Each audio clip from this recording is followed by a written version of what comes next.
امروز میخوام به سوالی پاپولیار جواب دیم که سایده شما ترک نوسیبیرسک کردین، سایده شما یک باره رفتین تاجیکستان، چی به شما را کی مجبور کرد؟ همین سوالا به نهایت زیادن. ما خیلی که در ویدیو پیشترم هم گفتم که ما بیگناه ضرر دیدگی نیستم. ما چی ضرری دیدگیم؟ ای خدیو دیدگیم. چی مرا به شکست زناندن، چی مرا عذاب دادن، مرا فقط خدیو دادگیم. او آدمایی که ما شناختمشون باور کرده واد نزدیکای گرد اطرافم بگیم ده برای همین قپا و خرا همون نزدیکایتون که دائما شما را نمیمونن کار کردن و با فکر زندگی خودتون رفتن میگیرن. شما ورا گوش نکنین، شما با فکر زندگی خودتون رفتن گیرین، با عقل خودتون کار کنین. مرا هیچ کم مجبور کردگی نیست. من هیچ کارم غیر از الله ای هیچ کنم میترسم. ما چند سال شده بود که همین بعدی مرگ پدری فرزندم فکر کرده بودم که میرم در تاجیکستان زندگی میکنم. مرا دیگه در اینجا هیچ قبلگی نیست.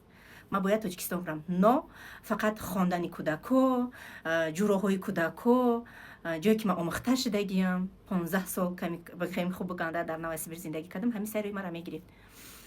نه هست بعضی نوانس‌های در زندگی آدم زیاد که آدم خیلی یک تا تلچوکی سخت میشه که آدم همون خلاصه را میبره. همون نزدیکا همون شخصایی که مرا همین تلچوک دادن ما از زمین تا آسمان می ندارم که من خلاصه انیق خدمت برآورده نمیتونستم که تاجیکستان بیام نیام. یک ترس در دلی ما بود. نه شما همین ترس ای دلی ما دور کردین، شما همین راهی مرا کشاده کردین که باز همه را به قوت کردین. اصابی نه برای شخصای نزدیکم، آدمایی که ما باور کرد می نداری به پایان به هر یک شما میرسونم که مرا باز هم شما در زندگی با قوت تر کردین. با میگم مرا هیچ کم مجبور کرده کی نیست. دمی مومنت با فکر و عقیده خودم من نفسی که آمدگیم تاجیکستان. باز پلانایی که خداوند داره ما خود ما نمیدونیم. خداوند پلانای خودش داره در زندگی ما. با آینده چی میشه نمیدونم. نه که ما دکومنت پاکومنت همه چیزی کودکا را جمع گیرد کرده آمدگیم که خانه دارم، همه چیزم هست، لوبوی время ما خواهم رام بود اوجا زندگی میکنم. نه دمی من хочу میخوام که در وطنی بهشتی خودم زندگی کنم که هر یک قدم در اینجا میمونم با دلی پر با یه انرژی خوشرو گرد اطراف زیبایی بهشتی روی زمین. تاجیکستانی عزیز خودمان آمدگیم به حد ای انتخاب خودم راضیم.